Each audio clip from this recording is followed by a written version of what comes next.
حرکت امام مهدی از کنار کعبه وابسته به اینه که تکمله حلقه بیان. تکمله حلقه چیه دوستان؟ بارها گفتیم، چادونه که بیننده جدیدن اطلاع نداشته باشن. سوال ابو وسیله مثل سوال شماست. قلتو، گفتم من، و کم تکملت الحلقه، چقدر هستن تکمیلی اون حلقه؟ قال 10,000. از این دقیق تر 10,000 تا. دوستان گرامی، امام زمان از کنار کعبه که اون خطبه مفصلش رو میخونه و بعد بخواد حرکت کنه 313 تا تشریف میانن. این حلقه بهش میگن، حلقه اولیه. غیر از این یه تکمله داره. چقدر؟ 10,000 تا. 10,000 تا به علاوه 313 تا. اینها به همراه امام مهدی تشریف میبرن نجف.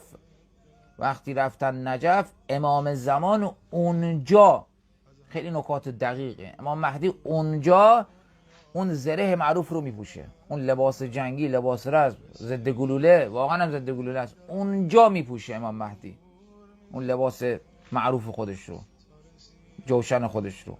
خب امام وقتی اون رو پوشید، روایت داریم که امام مهدی، یعنی یه صفحه بعد همین روایته، امام زمان در نجف، تصور کنید امام در نجف حضور داره، لباس رزم اونجا میپوشه، اشاره میکنه به زمین، زمین رو حفر میکنن، به تعداد 10,313 تا سلاح کشیده میشه بیرون از نجف، تمام اسامی حک شده روی سلاح ها.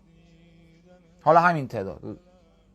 گذشته از این، امام به صورت زنده امام مهدی رو کل مردم میبینن. یعنی چی؟